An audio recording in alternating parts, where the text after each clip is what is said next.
Assalamualaikum dan hai. Selamat datang ke tutorial Cikgu Python.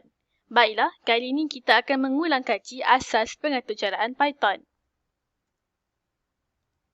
Untuk episod yang pertama, kita akan mulakan dengan cara untuk menggunakan Google Colaboratory. Mari kita mulakan. Pertama sekali, log masuk ke Google Drive dan pilih New dan anda pilih More dan pilih Google Colaboratory.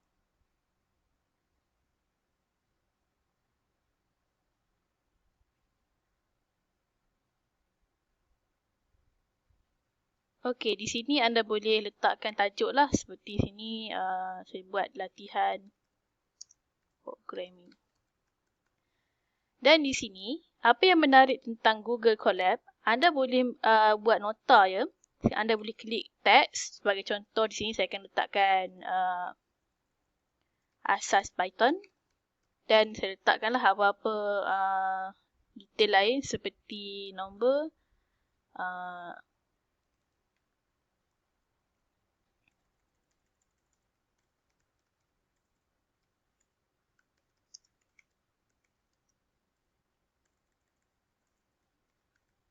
okey. Dan kemudian di sini kalau anda nak delete, boleh delete dahulu dan boleh letakkan kod selepas nota anda, letakkan kod, klik pada kod. Dan sini contohnya kalau saya letakkan print dan kita klik. Dan outputnya akan mengambil masa untuk kali pertama kerana di sini dia perlu connect dengan di sistem di belakangnya dan di sini adalah outputnya. Okey. Mari kita kembali ke topik seterusnya. Seperti juga programming lain, kita akan bermula dengan print statement. Dan dalam topik seterusnya, kita akan belajar tentang jenis data, variable ataupun data type. Dan akhir sekali, saya akan memperkenalkan anda tentang constant variable. Okey, mari kita mulakan dengan topik yang pertama iaitu pengenalan. Okey, untuk pengenalan, kita akan cuba untuk print hello world. Jadi macam mana nak buat? Okey, di sini di bawah nota ini ada beberapa kolom. Dan di kolom yang pertama, saya akan type print hello world.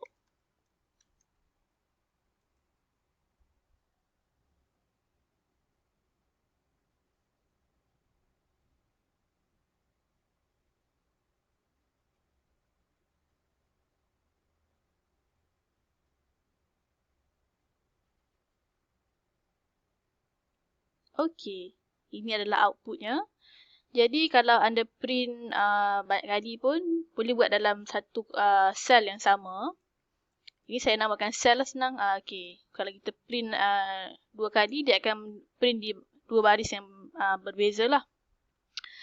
Melainkan kita ada satu perenggan sebagai contohnya lorem ipsum ini. Okey, katakanlah saya nak print tulisan yang begitu panjang sampai di sini. 2 perenggan. Takkan kita nak tulis satu-satu line print kan? Jadi untuk nombor 2 ni, kita akan gunakan simbol ini. Okey, 3 kali. Dan penutupnya 3 kali juga. Dan anda letakkan apa-apa teks di sini. Dan di depannya kita letakkan print. Jadi dia akan print sebiji sama macam yang kita dah copy paste ni. Okey. Sama kan formatnya. Jadi untuk string ataupun tulisan yang panjang dan ada formatnya, kita cuma perlu gunakan simbol ini. Okey. Mungkin nampak terlalu bosan. Sebenarnya anda juga boleh buat pengiraan ringkas melalui terminal ini. Okey. Contohnya kalau 5 tambah 5, kita run, dia akan tunjukkan jumlahnya. Baiklah, mari kita masuk ke topik yang kedua iaitu jenis data. Dalam programming ataupun pengaturcaraan, setiap data ada nilai ataupun jenisnya. Sebagai contoh di sini, char, integer, float dan string. Untuk char merujuk kepada huruf dan simbol seperti A, simbol dolar, 3 dan sebagainya. Integer pula merujuk kepada nombor bulat, 1, 2, 3 dan seterusnya. Float pula merupakan nombor perpuluhan seperti 1.5, 2.3 dan sebagainya. Dan string pula merupakan gabungan char. Seperti di atas ini yang anda lihat hello world ini. Setiap setiap data yang ada simbol ini, pembuka kata dan penutup kata, ia adalah sejenis string. Isi kandungannya adalah string. Okey. Jadi, kalau untuk anda semak jenis data, boleh cuba type. Di sini saya letakkan 5. Type, dia akan tunjuk int, merujuk kepada integer. Kalau 5.5, ia adalah float. Okey. Bagaimana pula kita letakkan 3 di sini? Dia akan tunjukkan string. Okey. Kenapa? Kerana untuk char dalam Python, dia sentiasa akan merujuk kepada string. Walaupun isi kandungannya hanya satu huruf. Okey.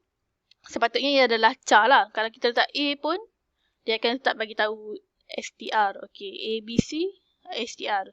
Pada hakikatnya sebenarnya ia adalah sejenis char lah kalau ada satu. Secara konsepnya ia adalah char kalau ada satu huruf sahaja. Okey, macam mana pula kalau RM 1.5? Okey. Kalau kita lihat di sini kata str juga. Okey, bagaimana menggabungkan dua jenis data type ataupun jenis data? Sebagai contohnya di sini kita ada RM. Bolehkah RM kita tambah dengan 1.50? Kalau anda cuba run, dia akan menunjukkan satu ralat ataupun error, iaitu type error. Kerana apa? Kerana kedua-duanya bukanlah dalam bentuk yang sama. Okey. Sekarang kita cakap pasal variable. Apa itu variable? Okey, di sini. Variable. Okey, variable adalah satu pemboleh ubah. Contoh, kita ada nombor pertama. Nombor pertama. Okey. Penyataan ini adalah variable. Dan kita letakkan sama dengan, kita boleh letakkan isi kandungannya. Sebagai contoh, kita nak letakkan nombor 10. Okey. Nombor kedua. 20. Okey. Jadi, kalau kita nak kira, nombor pertama tambah nombor kedua. Kalau kita run, ia akan tunjukkan 30. Okey. Sekarang, katakanlah kita ada variable yang mempunyai dua jenis. Contoh label. Label, kita letakkan RM. Dan kedua, kita letakkan harga. Katakanlah RM2.55. Okey. Macam mana kita nak print kedua-duanya sekali? Kita boleh menggunakan penukaran data. Okey, masuk ke topik yang ketiga. Sini, sebab saya nak kemas, saya letak di sini. Pertama sekali, macam mana kita nak tukarkan harga ini daripada string kepada integer atau float? Kita boleh menggunakan str. Str di sini. Dalamnya kita letakkan variable yang kita nak tukarkan jenisnya. Okey, label tambah str. Akan dapat RM RM2.50. Okey. Jadi, kalau kita nak print, kalau lihat di sini, kalau kita tak tulis print, dia akan printkan sekali dengan simbol penutup kata dan pembuka kata. Jadi, kita letakkan print, label, campur, str, harga. Dapatlah satu output yang kita mahukan. Okey. Kalau untuk lebih memudahkan kerja kita, kita boleh menggunakan f-string. Okey, kalau anda lihat sini, f-string, dia hanya print f dan dalam kurungan pembuka kata dan bersama curly braces diletakkan variable di sini dan juga variable seterusnya. Jadi, kedua-duanya tak perlu untuk kita tukar data type. Jadi, bila kita run, kita akan dapat string RM RM50. Okey, mungkin anda agak keliru di sini kenapa kita pakai F, padahal kita boleh guna di atas sini dan di atas mungkin lebih mudah untuk dibaca. Sebenarnya kita boleh letakkan lagi string lain sebagai harga barang di sini.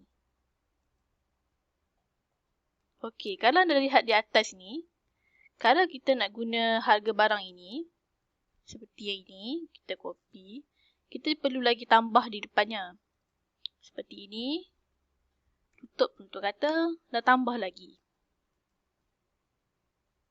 Okey, mana lebih mudah? Sudah tentu yang bawah lebih mudah bukan? Tidak perlu ada satu simbol lagi, tambah dan sebagainya.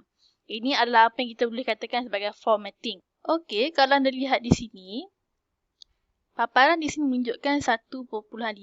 Mana kosong? Kosong di sini. Padahal kita dah declare di sini 1.50. Jadi macam mana kita nak print dalam bentuk dua titik perpuluhan? Mudah sahaja. Letakkan di sini titik bertindih, titik dan 2F. Dan bila kita run, dapatlah kita dalam format 2 titik perpuluhan. Okey? Mari kita teruskan dengan latihan pula. Di sini ada dua latihan. Saya akan mencuba latihan pertama dan latihan yang kedua anda boleh buat sendiri. Okey? Terdapat sebuah kotak besar mempunyai 18 buah kotak kecil di dalamnya. Setiap kotak kecil mengandungi 25 buah apel. Berapakah jumlah apel dalam 5 buah kotak besar? Okey. Mari kita lihat satu persatu. Yang boleh kita letakkan yang pertama sekali adalah apel. Okey. Apel sebabkan dia tak bagi tahu harga berapa dan kita cuma nak tahu berapa biji apel, kita letakkan nilainya sebagai 1. Okey. Kemudian kita ada kotak kecil. Okey, kotak kecil. Jadi kita nak letak berapa nilainya? Kotak kecil ada 25 buah apel. Okey, letakkan 25 kali dengan apel. Okey, ada pula kotak besar. Kotak besar mempunyai 18 buah kotak kecil. 18 kali dengan kotak kecil. Okey, apa yang soalan nak? Dia nak 5 buah kotak besar. Berapa jumlah apel dalamnya? Okey, sebelum itu, kita akan print dahulu nilai kotak besar. Nah, dapat 450 buah biji apel. Okey, kemudian kita akan cari jumlahnya. Jumlahnya ialah 5 kali dengan kotak besar. Dan kita akan print di sini. Kita akan print jumlah. Dapatlah kita jumlah keseluruhan. Jadi untuk lebih menarik, kita tambahkan kita formatkan string ini menggunakan F string. Jumlah apel dalam 5 buah kotak besar ialah, letakkan jumlah.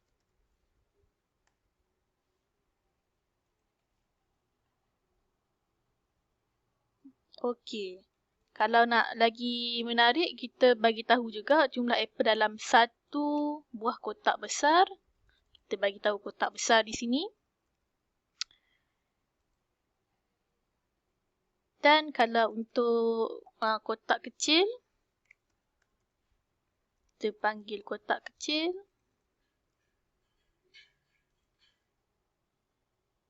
Okey, mudah bukan?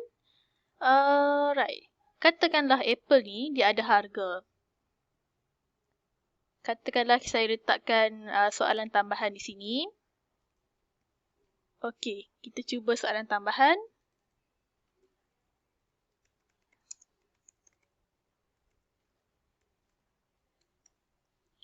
Kalau harga apel sebiji RM2.50, berapakah harga apel dalam sebuah kotak besar? Setakat itu sahaja untuk hari ini. Terima kasih.